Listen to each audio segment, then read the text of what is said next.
எல்லாருக்கும் வணக்கம். எல்லாரும் எப்படி இருக்கீங்க? கண்டிப்பா ரொம்ப சூப்பரா இருப்பீங்க அப்படின்னு நம்புறேன். ஃபர்ஸ்ட் எல்லாருக்கும் இனிய கிருஷ்ண ஜெயந்தி நல்வாழ்த்துக்கள்.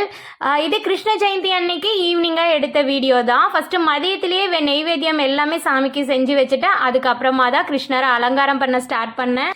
ஒரு மனை வச்சுட்டு அதுக்கு மேலே ஒரு துணி போட்டுட்டு கிருஷ்ணரை வச்சுட்டு குட்டி கிருஷ்ணர் இருந்தார், அவரையும் பூ வச்சு அலங்காரம் பண்ணிட்டு ஃபோட்டோ ஃப்ரேமில் ராதா கிருஷ்ணர் சேர்ந்த மாதிரி இருந்தது, அவங்களையும் வச்சுட்டு பக்கத்தில் பகவத்கீதைக்கு மஞ்சள் குங்குமம் வச்சுட்டு பூ வச்சு அதையும் ரெடி பண்ணி வச்சுட்டேன்.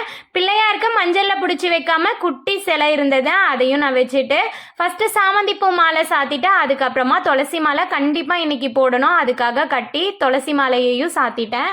முடிஞ்ச வரைக்கும் பிரசாதம் கடையில் வாங்காமல் வீட்லேயே ரெடி பண்ணணும் அப்படின்றதுக்காக எல்லாமே ஓரளவுக்கு ரெடி பண்ணி வச்சுருக்கேன். ரொம்ப டைம் எடுத்து செய்கிறது எல்லாமே நேற்றே ரெடி பண்ணி வச்சுட்டேன். கொஞ்சமாக முறுக்கு, சீடை, ஸ்வீட்டுக்கு ரவா லட்டு அதே ரெடி பண்ணி வச்சுட்டேன்.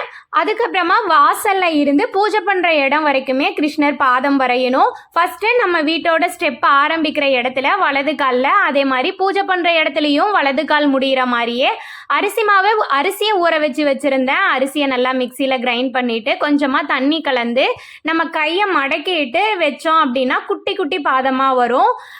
பூஜை பண்ணுற இடம் வரைக்குமே அது மாதிரி பாதம் வச்சுட்டு ஒவ்வொரு பாதத்துக்குமே மஞ்சள், குங்குமம், பூ எல்லாமே வச்சு ரெடி பண்ணிட்டேன். கிருஷ்ணர் நம்ம வீட்டுக்கு வந்ததை சிம்பாலிக்கா சொல்றதுக்காக தான் பாதம் வைக்கிறோம். இந்த பாதம் இன்னைக்கு சாயந்தரம் வச்சிட்டோம் அப்படின்னா நாளைக்கு காலையில நம்ம இதை தொடச்சா போதும். கிருஷ்ண ஜெயந்தின்னா 6 மணிக்கு மேல கும்பிட்றது தான் வழக்கம். நான் ஸ்டார்ட் பண்ணும் போதே ஒரு 6:15 போல இருக்கும். ஒரு 6:45 போல பூஜையை செஞ்சு முடிச்சாச்சு. கிருஷ்ணர் பாதம் எல்லாமே வரைஞ்சி முடிச்சுட்டு அதுக்கப்புறமா நெய்வேத்தியம் வைக்க வேண்டியது தான்.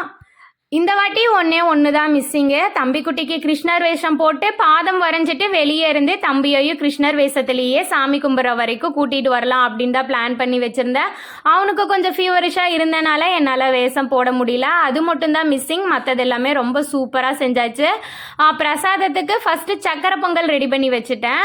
கொஞ்சமாக சாதம் வடித்து தயிர் சாதத்துக்கு எடுத்து வச்சுட்டேன். சக்கரை பொங்கல் பண்ணதுக்கு வெல்லம் ஆட் பண்ணுறதுக்கு முன்னாடியே கொஞ்சமாக எடுத்து வச்சு வெண்பொங்கலுக்கு ரெடி பண்ணி வச்சுட்டு பூர்ண கொள்ளுக்கட்டைக்கு பால் கொள்ளுக்கட்டைக்கு மாவு தனித்தனியா எடுத்து வச்சுட்டேன். பூர்ணம் ரெடி பண்ணிட்டு வடைக்கு கொஞ்சமா உளுந்து மட்டும் ஊற வச்சு வச்சிருந்தேன். அடுத்து அதை அரைக்கணும். ஃபர்ஸ்ட் சக்கரை பொங்கல் தாளிச்சு கொட்டிட்டு அதுக்கப்புறமா அதே கடாயிலேயே வெண்பொங்கல் தாளிச்சிடலான்னு சொல்லிட்டு நெய் ஊற்றிட்டு கொஞ்சமாக சீரகம், மிளகு, கொஞ்சமாக மிளகுத்தூள் ஆட் பண்ணிவிட்டு முந்திரி, கருவேப்பிலை இதெல்லாமே நல்லா பொரிஞ்சதுக்கு அப்புறமா அந்த சாதத்தோட கொட்டி நல்லா மிக்ஸ் பண்ணி வச்சுட்டேன். பூரண கொள்ளுக்கட்டைக்கு உள்ளே வைக்கிற ஸ்டஃபிங்க்கு பொட்டுக்கடலை, ஏலக்காய், கொஞ்சமாக எள்ளு, தேங்காய், வெல்லம் இதெல்லாமே நல்லா பொடிச்சு ஆட் பண்ணிட்டேன். பச்சரிசி மாவை நல்லா சுடுதண்ணி ஊற்றி பிசைஞ்சிட்டு இது மாதிரி ஒரு கவரில் எண்ணெய் தடவிட்டு குட்டி உருண்டையாக எடுத்து தட்டிட்டு உள்ள ஸ்டஃபிங் வச்சுட்டு வெளியே மடக்கிற இடத்துல படாமல் இது மாதிரி கவரோட வச்சு நம்ம பிடிச்சி எடுத்தோம் அப்படின்னா ஈஸியாக ஒட்டாமல் வரும். ஒரு 11 கொள்ளுக்கட்டை போல் செஞ்சுட்டேன். அதே மாவுலேயே குட்டி குட்டி உருண்டைகளாக செஞ்சு பால் கொள்ளுக்கட்டைக்கு ரெடி பண்ணி வச்சுட்டேன். பால் கொள்ளுக்கட்டைக்கு பாலை தண்ணி ஊற்றாமல் சுண்டை காய்ச்சிட்டு சர்க்கரை, ஏலக்காய் ஆட் பண்ணி நல்லா கொதிச்சதுக்கப்புறமா ஸ்டீம் பண்ண இந்த உருண்டைகளை அதில் சேர்த்துட்டு சிம்மில் வச்சிடணும். ஒரு 1/4 மணி நேரம் போல் அது நல்லா கொதிச்சது அப்படின்னா தான் உள்ள ஸ்வீட்னஸ் இறங்கி சாப்பிட்றதுக்கு நல்லாயிருக்கும். கொள்ளுக்கட்டை ரெடி ஆகிற இந்த கேப்லையே மோர் ஒரு டம்ளர் போல் நல்லா கடைஞ்சி எடுத்து வச்சுட்டு கொஞ்சமாக சாதத்தில் நிறைய தயிர் சேர்த்து கொஞ்சமாக உப்பு மட்டும் ஆட் பண்ணி தயிர் சாதம் ரெடி பண்ணி வச்சுட்டேன். பால் கொள்ளுக்கட்டையும் ஓரளவுக்கு கொதிச்சிருச்சு. இன்னும் ஒரு 10 நிமிஷம் போல் கொதிச்சது அப்படின்னா இறக்கிடலாம். மெதுவடைக்கு மாவை அரைச்சிட்டு கருவேப்பிலை, மிளகு, உப்பு இது மட்டும் சேர்த்து வடையும் பொரிச்சு எடுத்துட்டு அதுக்கப்புறமா கிருஷ்ணர்கிட்ட விளக்கு ஏற்றிட்டு பிரசாதம் எல்லாமே படைக்க வேண்டியது தான். கிருஷ்ண ஜெயந்தி, ஸ்ரீ ஜெயந்தி, கோகுலாஷ்டமி இது மாதிரி நிறைய பேர் இருக்குல்ல. எனக்கு தெரிஞ்ச ஒரு சில விஷயத்த நான் ஷேர் பண்ணிக்கிறேன். கிருஷ்ணர் ரோகிணி நட்சத்திரத்தில் அஷ்டமி அன்னைக்கு தான் பிறந்தாரு அப்படின்றது எல்லாருக்குமே தெரியும். வரக்கூடிய நாட்களில் எல்லாமே ரெண்டுமே கலந்த மாதிரி வரதில்லை. அதனால ஃபர்ஸ்ட் வர அஷ்டமி அன்னைக்கு கிருஷ்ண ஜெயந்தியாவும் அடுத்த நாள் ரோகிணி நட்சத்திரத்தில் கோகுலாஷ்டமியமாக தான் நம்ம கொண்டாடிட்டு வரோம். சில பேர் வீட்டு வழக்கப்படி எந்த நாள் கொண்டாடுறோமோ அந்த நாளில் கொண்டாடிப்போம். குழந்தை வேணும் அப்படின்னு விரதம் இருந்து சாமி கும்பிட்றவங்க இது ரெண்டுமே சேர்ந்து வர நேரத்தில் விரதம் இருந்து சாமி கும்பிட்டோம் அப்படின்னா ரொம்ப நல்லது அப்படின்னு சொல்லுவாங்கல்ல. அடுத்த நாள் காலையில் 6 to 7:20 வரைக்குமே டைம் ரொம்ப நல்லா இருந்தது. அந்த டைமில் கும்பிட்டோம் அப்படின்னா கண்டிப்பாக அடுத்த வருஷத்துக்குள்ளே குட்டி கிருஷ்ணரோ ராதையோ வீட்டில் இருப்பாங்க அப்படின்றது தான் நம்பிக்கை. உங்கள் வீட்டு வழக்கப்படி என்னைக்கும் அன்னைக்கு நீங்கள் கிருஷ்ணரை வழிபாடு செய்யுங்க. கண்டிப்பாக நம்பிக்கையோடு கும்பிட்டுக்கோங்க. உங்களுக்கு அடுத்த வருஷம்குள்ளே குட்டி ராதையோ கிருஷ்ணரோ கண்டிப்பாக வீட்டில் இருப்பாங்க. நம்ம வீட்டில் இருக்க குட்டி குழந்தைகளுக்கு கிருஷ்ணர் வேஷமோ இல்லை ராதை வேஷமோ போட்டு இந்த டைமில் நம்ம வழிபாடு பண்ணோம் அப்படின்னா இன்னும் ரொம்ப சிறப்பு. இன்னைக்கு நான் பிரசாதத்துக்கு பால் கொல்லுக்கட்டை, பூர்ண கொல்லுக்கட்டை, சக்கரை பொங்கல், வடை, ரவா லட்டு, சீடை, முறுக்கு, அப்புறம் வெண்ணெய், தயிர் சாதம், மோர் இதெல்லாமே தான் நான் வச்சு வழிபாடு பண்ணியிருந்தேன். ஃபஸ்ட்டு சாம்பிராணி ஆராதனை காட்டிட்டு அதுக்கப்புறமா தேங்காவை உடைச்சு கற்பூர ஆராதனை காட்டி எல்லாமே பூஜையை முடிச்சாச்சு.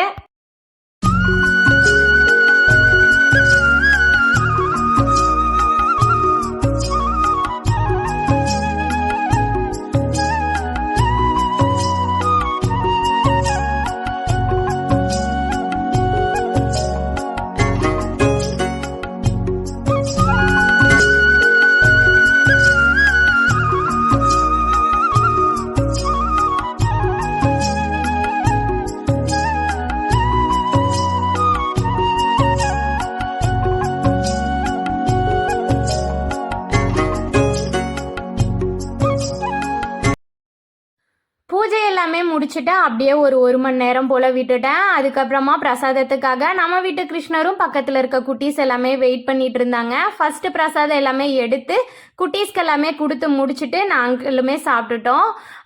வெண்ணையும் ரவா லட்டும் அப்படியே வச்சுட்டேன், அடுத்த நாள் எடுத்துக்கலாம் அப்படின்றதுக்காக. அடுத்த நாள் காலையில் கிருஷ்ணரை அப்படியே கொஞ்சம் நகர்த்தி விட்டுட்டு ஃபஸ்ட்டு பாதம் எல்லாமே ஈர துணியில் தொடச்சி எடுத்துட்டு அப்புறம் கிருஷ்ணரை எடுத்து வச்சுட்டு மற்ற திங்ஸ் எல்லாமே எடுத்து வச்சுட்டேன்.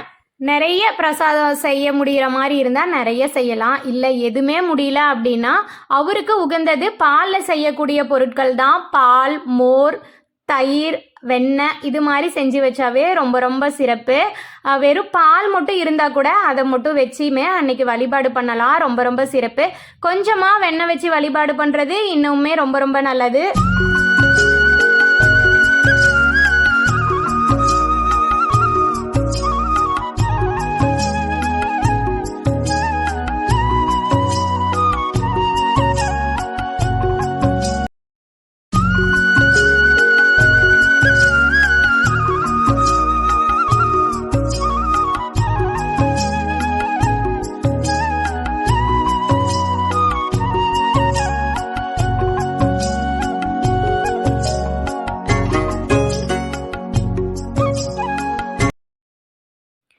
எனக்கு தெரிஞ்ச மாதிரி சிம்பிளாக இருந்தாலும் ரொம்ப மனநிறைவோட இந்த வருஷம் கிருஷ்ண ஜெயந்தியை பூஜை பண்ணி முடிச்சாச்சு. இந்த வீடியோ பிடிச்சிருந்தா லைக் பண்ணி அப்படியே சப்ஸ்கிரைப் பண்ணி வச்சுக்கோங்க. வேற ஒரு இன்ட்ரெஸ்டிங்கான vlogல பார்க்கலாம். அது வரைக்கும் பாய்.